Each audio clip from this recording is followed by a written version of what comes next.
What's going on, guys? Challenger, and today is going to be my full-on review of Call of Duty Black Ops Cold War. We're going to be talking about the zombies, multiplayer, campaign, all these things. We're going to be talking about it in detail, what I like, what I don't like. This video was actually originally designed to be a massive berserker rant of this game, because again, I was playing really a lot at one point during a night, and then we're talking about 4 hours straight of gameplay. And I got very heated at the end of those 4 hours. I was not having a good time for the most part at all. And I was about to turn on my mic, start recording this commentary, and go absolutely ape shit. But I cooled down since, and we're going to be talking about all aspects of this. So the main part of Black Ops Cold War I think people care about the most is the multiplayer aspect of this game. Now, to explain my anger with multiplayer so far in a tweet, we're going to show you what I said earlier that night when I was going apeshit. So my Black Ops Cold War experience so far: skill-based matchmaking, horrible meta, horrible maps. You can have a kid before you rank up a weapon, and teammates are more clueless than a headless chicken. This game is horrible. Anyone saying otherwise doesn't know what a good Call of Duty is. I'll definitely retract the last statement. If you like this game, you don't know what a good Call of Duty is. Maybe I definitely over-exaggerated, but again, I'm not going to say that you saying this is a great Call of Duty or a good Call of Duty is, maybe can hold up. Maybe if you compare it to Modern Warfare and Modern Warfare wasn't your thing, I'll give you that. But again, I do think Modern Warfare for me was definitely a more enjoyable experience with multiplayer throughout the whole thing, especially at launch right now. But getting off that tweet, there's a lot of things we're going to talk about with what I said there, but I will admit that I maybe overreact a little bit at the end of that tweet, so don't keep in mind of that comment.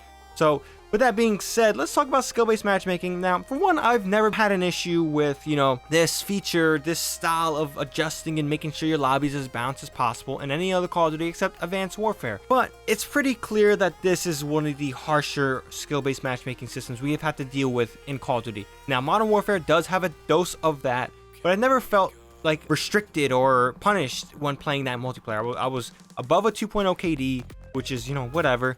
And I was doing fairly good, and it was frequent. I was having a good time. I was killing people. I was in competitive matches. It wasn't like it was a total shit show. Skill-based matchmaking in that game was definitely to a point where I was enjoying it. But in this game, I'm not enjoying it at all. I'm going up against level 100s. Like what? And then nobody on my team is a prestige, and everybody on the other team is a prestige level 100, and they're going apeshit. They don't put this game down. I'm not enjoying that aspect. I am absolutely getting annoyed by that aspect. So skill-based matchmaking and teammates have been horrible for me. Horrible. I think my win-loss ratio is the worst it's ever been. It's a 0.20 or something like that. It's pretty ridiculous. Now, horrible meta, I'm mixed on this. This game does suffer from horrible weapon balancing, but I can't blame Treyarch on this one. A lot of things I'm also complaining about, or bringing to it, I'm not really complaining, but talking about as the cons of this thing, what I'm not liking, is definitely not on Treyarch's hands. Activision had a duty to delay this game. They should have delayed this game, given them more time to develop this game as posh as possible, but they didn't, and we're here with some issues we're talking about. So, horrible meta, horrible maps. This is something the meta can improve. They've been taking steps, which I'm pretty happy about, and, we have to wait and see, and unfortunately, it's going to be a little bit of a month or two before I think the weapon balance will be in a comfortable state. Horrible maps, I only there's 6 plain, simple, developed for multiplayer specific vanilla maps.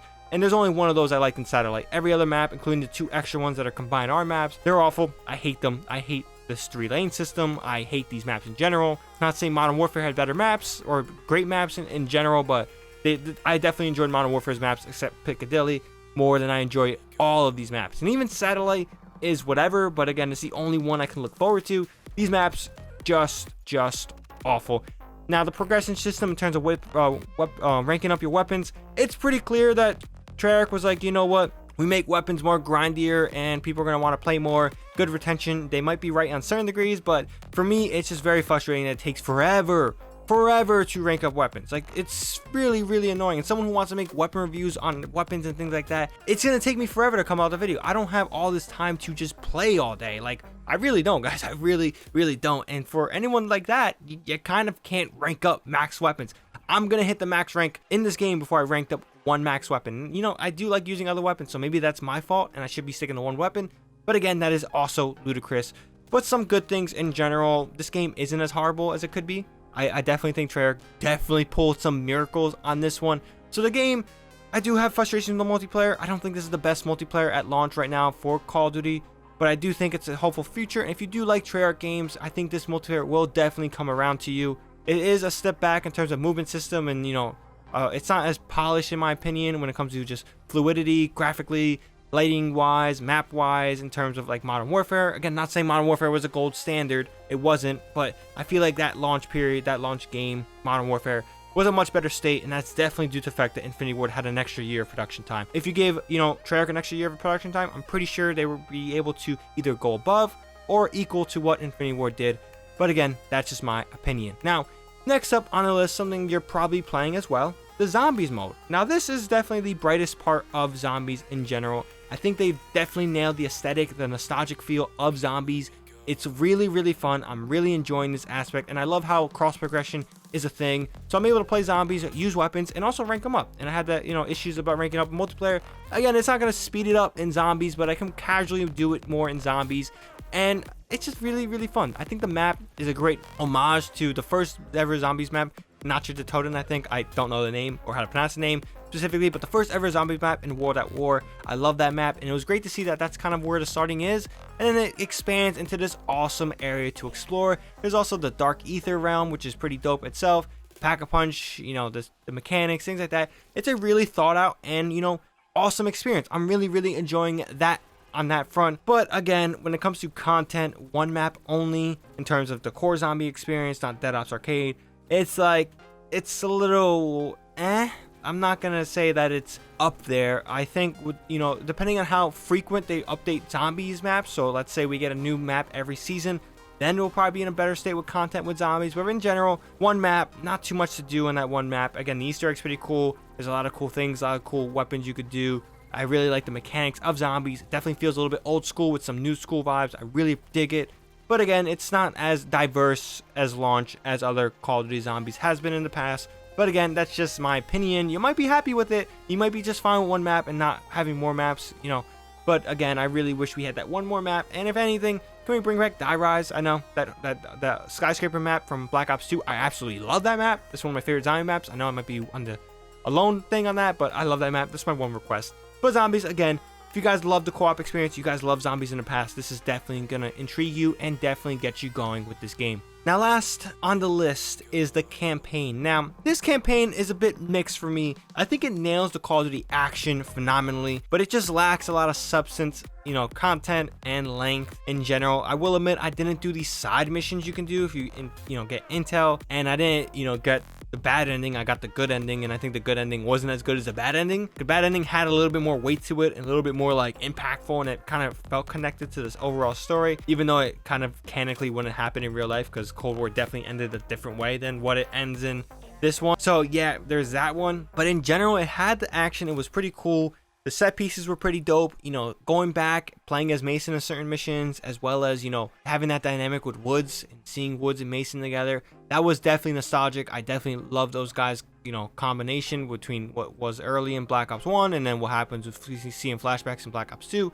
I definitely love those duos together. Sucks that there wasn't the original voice actors, but again, I think the job was done in, getting the vibe of the Black Ops campaign there. Now, in terms of making choices and making things different for you, giving freedom and actually effectively getting a different ending, like, similar to Black Ops 2, I think this falls short. I think Black Ops 2 had a little bit more dynamic options and varieties of what you can do and get a different ending for. There was multiple different endings and multiple different, things that would happen. So I do think that it was a little unfortunate that, it wasn't as in depth. There was basically a good ending and then a bad ending and then a horrible ending. Like this is like the worst case scenario, and the horrible ending definitely had the most substance and context. But the bad or decent ending was whatever. You just told a lie and you got killed, and that was the end. There was a lot of weird things with the ending, and it didn't feel complete. Like, it wasn't that, like, obviously in Modern Warfare 3, this is a horrible comparison because it had 2 games to build it up. But when Price took off Makarov and lit a cigar, that was a moment you felt accomplished. You felt like you went through something. In the recent Modern Warfare, when you did that whole thing and then you stopped the attack and you killed that person, and then the ending gave you the Task Force 141, there was a lot of substance to that ending and you felt like you accomplished something. You felt complete on that one. This one doesn't really give you much. It feels a bit empty. And it also felt like a rehash of a lot of Call of Duty missions we've experienced in the past, just put together in one campaign. Now, the best one was the KGB one. So it felt unique. You're doing a little in-depth spying, and then you went to the bunker, you shot shit up, and then at the end, you put on these Juggernaut suits and you go hard. Now, for the most part, the beginning was unique. The bottom half, the ending, felt like it was like the end of Modern Warfare 3. Like, there was a lot of missions that felt like other missions I've played before.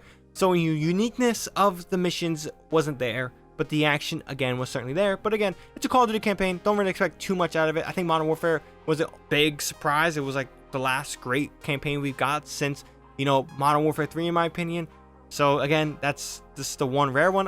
We can give Ghost some credit. I did like Ghost campaign a lot as well, but in general, it was like a very big shocker. So yeah, on that front, that's pretty much all I have to say about Call of Duty Black Ops Cold War. If I was to rate this game in terms of, in general, I'll probably give it a 6 out of 10. Like, seriously, I mean, that might sound low and harsh, but I'm playing it. It's nothing too intriguing for me, not too great. I think it could have been better, but again, I don't want to, be harsh to the devs. I think they did what they could with what time was given. This score solely falls on the fact of of Activision not giving Treyarch and other studios enough time to get out a fully fleshed out product. I do think this is going to suffer a little bit from launch. Maybe more content in the way will more content in the future definitely would help. But right now, nothing too much. It is what it is. But again, I'm not saying you guys won't enjoy it. You guys might. Just don't expect too much. If you keep your standards low, you guys might actually like this game more than I did. So with that being said, let me know what you guys think about Call of Duty Black Ops Cold War. If you played it so far, if you agree with me, disagree, let's have a conversation in the comment section down below. If you have anything to say about this game, for more Call of Duty Black Ops Cold War videos in the future, weapon reviews, patch notes, updates, what I think about things, certain things like that, discussion videos, definitely hit that subscribe button, as well as subscribe for other Destiny 2 videos in the future. With that being said, hope you guys have a good one. Challenger here, and I'm out.